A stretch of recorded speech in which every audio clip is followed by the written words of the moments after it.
The race for California's 11th congressional district is shaping up to be one of the most watched Democratic contests in the country, because it's the end of an era. After Nancy Pelosi announced she won't seek re-election in 2026, the seat she's held for decades is wide open, and the fight is already telling us where the party thinks it's headed next. In this episode of Barely Political, we sit down with Saikat Chakrabarti to talk about his background, what he thinks Democrats have gotten wrong, and his vision for what a new Democratic Party should look like. Hi, Saikat. You got your start from building a coalition under Bernie Sanders of, as you put it, the people who really run America, which opposed both Republicans and corporate Democrats. As you run your own campaign, do you think it's important not to divide the Democratic Party in this way? And if so, what specific steps would you take to address any divisions in the party? Yeah, I don't think it's really about intentionally trying to divide the party or not. What I see is there are a whole host of things where the vast majority of people want something, right? Like most people want to end the influence of big money in politics. They want to ban congressional stock trading, even things like universal health care, universal child care, tuition-free public colleges and trade schools. These are all things that hold over 50%, usually 70, 80% when it comes to anti-corruption issues. And we have a Republican and a Democratic Party right now that is out of step with where the people are at. So just to take one example, we just passed a $900 billion defense budget a few weeks ago. About 115 Democrats voted for that. They also happen to be the Democrats who take the most amount of money from defense companies and defense lobbyists. And when you look at the polling, only about 16% of Republicans want a bigger defense budget, and about 3% of Democrats do. So completely out of step. So what my politics is about is actually creating a body politic in Congress, creating a Democratic Party that represents the views of where people are at rather than the views of where the corporations want them to be. Yeah, that sounds like very, very interesting. I mean, we've seen like this growth of populism and almost this convergence from both the populist left and the populist right, especially on issues, as you said, corruption, even the war in the Middle East, and so on. Yeah, and that's the thing is, like, I'm willing to work with anybody when we're in agreement on the issues, right? So I've worked with Republicans in Congress when it came to kind of end U.S. involvement in the war in Yemen, which there was a massive famine going on back then. And that was with, MAGA Republicans. So I'm okay working with people who disagree with me on a whole host of things. What I'm not okay with is watering things down so that we have a government that works for corporations, not people. That's disagreements in principle. Exactly. And so, we can disagree on policy, but I don't want to be having a government that's working just for the wealthiest few and working for corporations. Yeah, so for our next question, I wanted to ask about some of the comparisons that are being drawn between you and Zohran Mamdani in New York. A lot of newspapers are calling you Mamdani of the West. So what do you think of this comparison? Where do you think you guys are similar, and where would you draw the differences? Yeah, I think everyone's always got to find somebody to make you to something out, right? I'm very excited by Zohran Mamdani's campaign, and it was really cool to see a lot of the same people who worked on AOC's race in 2018 on that campaign too. Like, they really took a movement that started with that AOC race and turned it into something much bigger and much more powerful, and that led to Zohran's race. So I love what he's doing. I'm excited to be working with people like him. But I think it's not just me. The reason I'm excited about what's happening right now in this moment is there's people like Zohran, like me, running all across the country, and I do think there's this chance for this larger movement to take hold. I don't like a politics of any single person being pitched as like the savior, and I don't think any person ever wants to be that. I don't think Zohran wants to be that. I don't think AOC wants to be that. I like a politics of a movement of people who are actually going to try to fix things together. For sure. For our next question, you grew up in Texas, were educated at Harvard, and your main work was done in the South Bay when you were an engineer at Stripe. But furthermore, the San Francisco Standard reports your primary residence being in the D.C. area.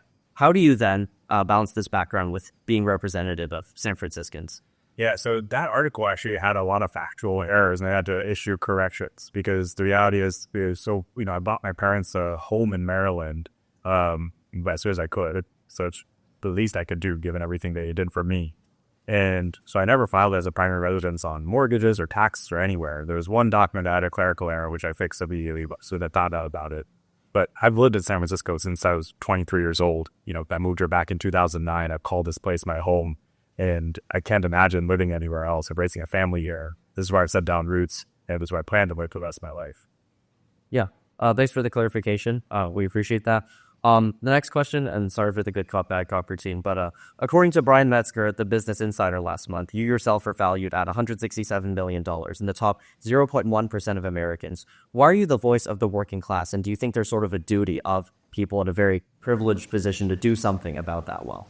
Yeah, in the article, actually, I gave comment on that. Look, when I moved out to San Francisco, I ended up joining a startup called Strike as its second engineer. And just because I was in the right place at the right time, I ended up making a lot of money. And that was actually a very radicalizing experience for me because I don't come from money. I grew up middle class, going to public schools. My parents grew up very poor. My dad was a refugee who actually grew up with his family full in a one-bedroom apartment. And going through that experience is basically what drove me into politics. And I talk about this openly all the time because I worked hard at Stripe for a few years, but I didn't work harder than a teacher or a nurse or the people cleaning our offices did every single day. And yet they are never going to be able to own a home or a secure retirement in the economy we have. And I think this is not just about fairness. It is a fundamentally existential problem for this country. If you don't have an economy where working people like that can actually afford to make a living, your country is failing. And that's why I quit tech. And I decided to join whatever I could to fix this fundamentally broken economy. And that's how I ended up working on the Bernie campaign. And I've spent the past 10 years advocating for taxes on the ultra wealthy, including myself. So we have to fix this problem. And yes, I do believe that anybody who is in a position of privilege should be trying to do their best to do what they can. I mean, my dad, when he came to this country, that was a lottery ticket for him, right? He came for poverty, but he managed to get a visa to America. And what I watched my entire childhood was my dad saving every extra dollar and sacrificing to give back whatever he could to his family and to his immigrant community in Texas to help everybody else. So that shaped my morality. So when I ended up making some money, how could you not give back? How could you not do whatever you could to fix this broken system? Yeah, would you be able to elaborate on what you think the duty of the rich is to give up maybe some of that wealth beyond just what you're advocating for in terms of legislative or tax reform?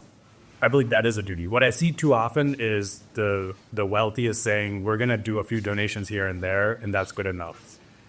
But we have a fundamentally broken country and economic system. I believe it's a duty of the wealthiest to be advocating for fixing the system that's happening, not just giving a donation to a hospital or giving a donation to a university and saying, I've done my part, I don't need to do anything else. The system has to change. Could you speak on some of what you've done with your own wealth to that end?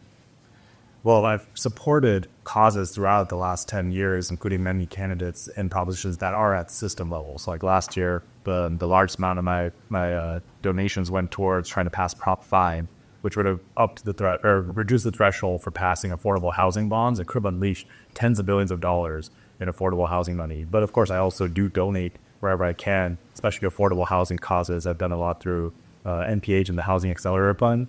And I also donate a lot to food insecurity. So the SF American Food Bank has been a big source of where I send my money. But ultimately, I believe we have to change the politics of this nation. And so a lot of what my efforts have gone have been towards groups like Justice Democrats, candidates like Cory Bush, Jamal Bowman, Summer Lee, folks who I think are trying to fight to fix the system. Yeah, thank you for your transparency and your generosity. I can hand it up to Sarthak for the last question. Yeah, so the final question is about how we've seen the Democratic Party, right now they don't have a concrete identity.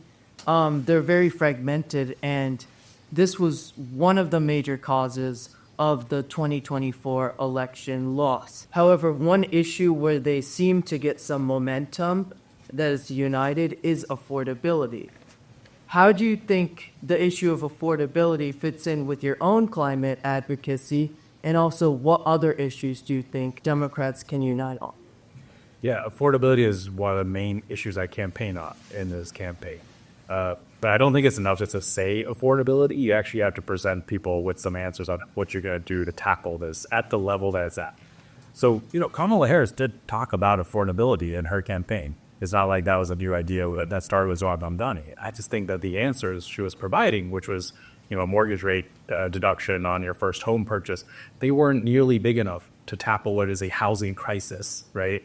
And so what I think Zoran did well in his campaign was he was saying freeze the rent, universal childcare, very big things that feel like, this will actually help with the kitchen table issues. This money that's coming out of my pocket, it'll stop coming out of my pocket when it becomes like childcare or my rent.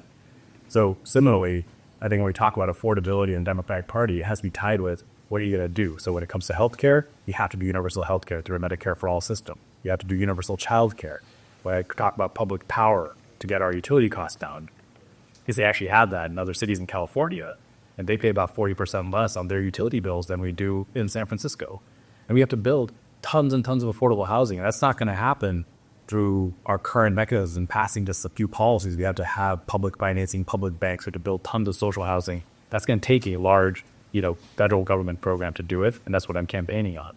So people want to hear answers that are at the scale of the problems that they're seeing. Okay, so your climate advocacy would be a specific part of that, and kind of on the large scale. Even when we talked about climate, right, we were not talking about climate as just a way to solve climate change. We're talking about it as a way to build a new, clean, high-wage economy that will put money into working people's pockets. Because when you talk about the affordability crisis, part of it is all this stuff that's taking money out of your pocket, and the other side of it is the jobs available to put money in your pocket have gotten worse and pay less, and your wages have stagnated. So how do we fix that side of it? And so that side of it is you have to do something like a Green New Deal, a world we're working on right now, which is the Mission for America, to build a new, clean, high-wage economy. And the way you do it, we've decided, at some point in the 80s, we decided to just hand over the reins of our economy to corporations where profit alone drives everything. Yeah. That's not how we used to run our economy. That's not how any country that has upgraded and developed their economies ran their economies. You actually had national goals and missions and institutions to create those kind of jobs. Yes, even like with FDR and the welfare state. Exactly. And so that's what we need to do. That's why it's both about reducing your costs as increasing your income. Yeah, so it's kind of two-sided in that way. Exactly. Well, thank you. We loved having you, and we wish you the best of luck in your campaign. Thank you. Thanks for having me on. Much. Yeah. I hope you enjoyed my life. Yeah. Thank you. Appreciate it.